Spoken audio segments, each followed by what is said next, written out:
Le han llamado el Schindler mexicano. ¿Sabes quién fue Gilberto Bosque Saldívar?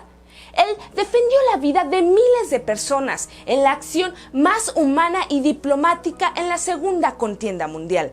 ¿Quieres saber más? No te vayas, porque esta es una historia que todo mexicano debe de saber.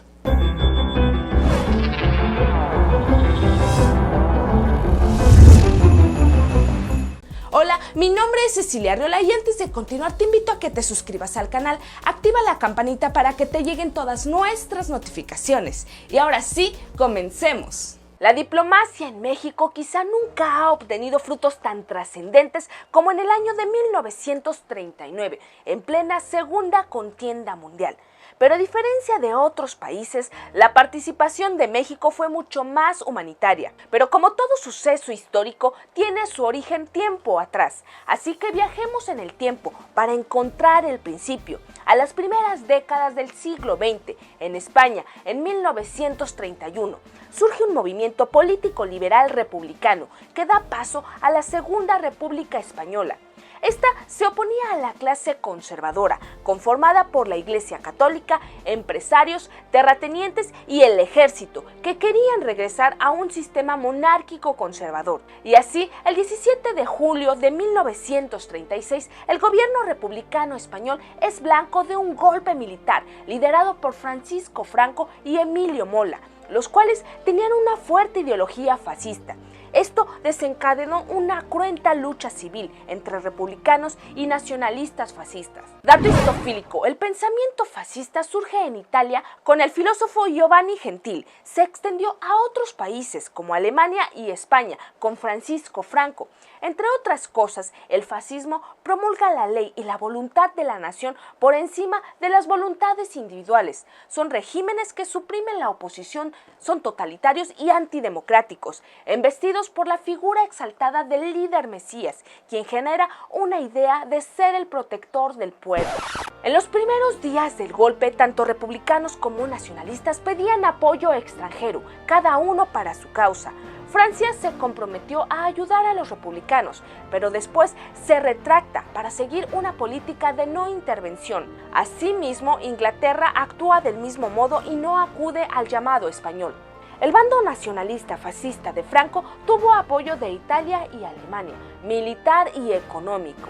Esta ayuda en realidad fue crucial en el conflicto y en los posteriores sucesos que como bola de nieve surgirían en Europa. La Legión Cóndor, compuesta por fuerzas alemanas e italianas, realizaron ataques en ciudades republicanas en España, pero el más fuerte fue un bombardeo aéreo sobre la ciudad de Guernica, que duró cerca de 3 horas, con un saldo aproximado de 1.600 decesos de civiles. La ciudad quedó devastada. Este trágico episodio lo plasmó Picasso en su obra llamada Guernica. La intervención de estos dos países en el conflicto civil español les permitió probar y hacer gala de los dispositivos bélicos que después serían letales para toda Europa. Por el otro lado, la Unión Soviética apoyaba a los republicanos. Hubo apoyo voluntario de las llamadas Brigadas Internacionales, compuestas por unidades militares voluntarias de 50 países diferentes. La intención era ayudar a las fuerzas republicanas. En su mayoría eran conformadas por franceses, pero también había alemanes, italianos, polacos, rusos, británicos, canadienses, estadounidenses, cubanos, búlgaros, austriacos, vietnamitas y japoneses. La idea era contener el fascismo y que no se extendiera por toda Europa. Sin embargo, los recursos con los que contaban las brigadas eran muy escasos. Los ataques que realizaban las fuerzas militares de apoyo a Franco pronto generaron un sentimiento de alerta en el mundo. Entonces, varias naciones se apresuraron a un acuerdo de no intervención en España, firmado por Francia, Gran Bretaña, la Unión Soviética, Italia y Alemania. Por supuesto, estos dos últimos no lo cumplieron y este acuerdo, lejos de ayudar, sumió a España en un desigual conflicto donde los franquistas obtenían apoyo italiano y alemán y los republicanos nada.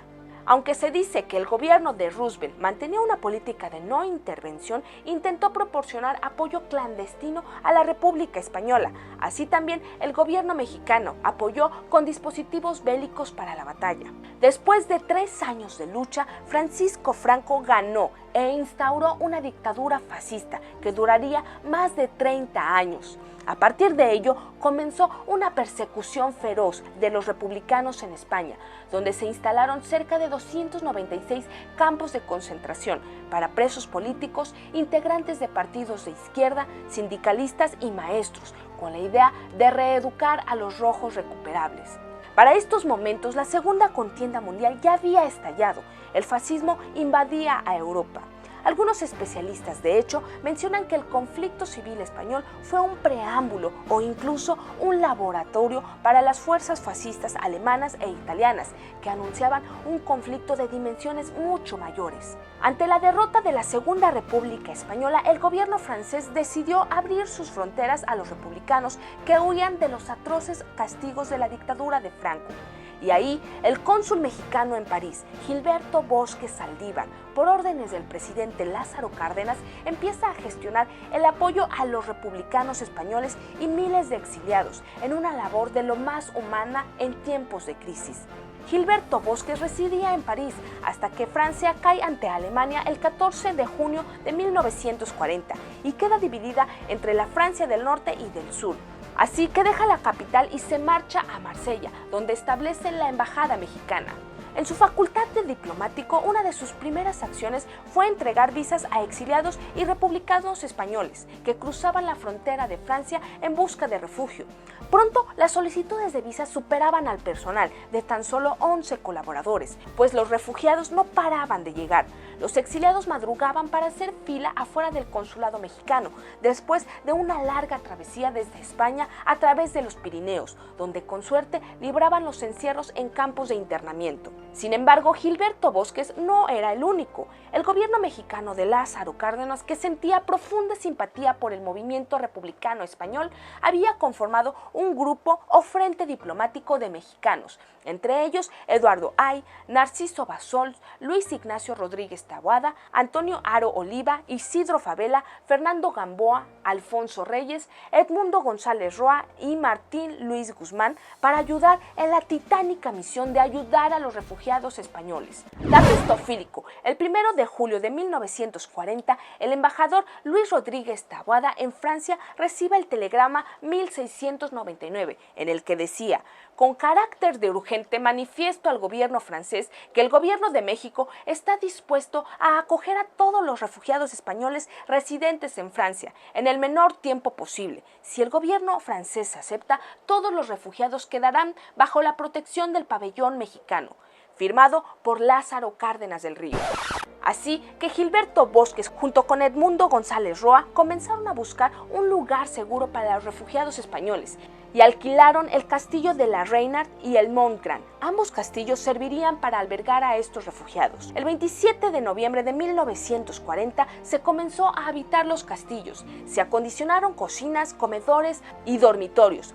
Pronto se comenzó a organizar la vida dentro de los castillos para los refugiados españoles, pero las tensiones mundiales a causa del conflicto, en mayo de 1942, suspenden las labores en los castillos. Las autoridades municipales anunciaron el fin del contrato del arrendamiento. Gilberto Bosques Saldívar y su equipo otorgaron alrededor de 40,000 visas entre 1939 y 1942, no solo a exiliados españoles, sino a judíos que huían de las fuerzas belicosas alemanas. Por su parte, Luis Ignacio Rodríguez Taboada instaló la embajada mexicana en Vichy. Él apoyó al último presidente Manuel Azaña, que huía con su familia de la venganza de Franco. El embajador le asistió en su traslado a un lugar seguro, pero la salud de Azaña estaba muy dañada a causa del exilio y la persecución, y fallece el 4 de noviembre de 1940, bajo el amparo de la bandera mexicana. El 12 de noviembre de 1942, Gilberto Bosques, junto con su esposa e hijos y 46 funcionarios mexicanos, son detenidos por la Gestapo, quienes habían asaltado las oficinas de la legación mexicana. Fueron puestos en arraigo domiciliario. desde donde Gilberto Bosques seguía ayudando a los republicanos españoles por conducto del embajador de Suecia. Finalmente, el grupo queda libre hasta marzo de 1944. Se dice que este frente diplomático mexicano que actuó desde Francia llegó a salvar la vida de 120,000 personas. Miles de asilados llegaron a las costas de México, en barcos como el Sinai, que desembarcó en Veracruz el 13 de junio de 1939, con cerca de 1,599 refugiados, o el Mexique, en el que había un grupo de 500 infantes que habían sido enviados por sus padres para alejarlos de la dura vida en España. Se les llamó los niños de Morelia. Fueron ingresados en grupo al Colegio México-España, donde tuvieron la atención básica, comida, vestido y educación. Se contabilizaron que en total llegaron entre 22,000 y 25,000 refugiados a México. Gilberto Bosques Saldívar regresa a México el 29 de marzo de 1944, donde es recibido por miles de refugiados españoles agradecidos que se reunieron en la estación de Buenavista del ferrocarril para darle la bienvenida. Pocos países apoyaron a España en su conflicto civil. Se cuentan entre ellos, en primer momento, a Francia, la Unión Soviética, la República Dominicana y México, que fue la vanguardia en la solidaridad hacia España, con una postura política sin precedentes. Dato histofílico: la Casa de México en España, conocida ahora como el Colegio de México, el Fondo de Cultura Económica, entre otras instituciones, además de reforzar la plantilla de maestros de la Universidad Nacional Autónoma de México, la UNAM, y el Instituto Politécnico Nacional, se beneficiaron en la colaboración de intelectuales mexicanos y españoles exiliados. La solidaridad del gobierno mexicano de Lázaro Cárdenas en tiempos bélicos sin duda fue inusual para la época. Es inspirador cuando la historia nos regala estos actos tan desinteresados como las acciones de Gilberto Bosques, que algunos lo llaman el Schindler mexicano. Este suceso tendrá sin duda muchas aristas y muchos elementos contradictorios, pero sin duda no podemos dejar ir que la diplomacia mexicana salió en defensa del derecho más elemental: la vida. Si el tema te ha gustado, sigue buscando historias, porque la curiosidad no acabó con el gato, lo hizo más sabio. Vuelve a Histofilia y no te pierdas el siguiente video. Suscríbete al canal, comparte con tus amigos y sigamos viajando juntos por la historia.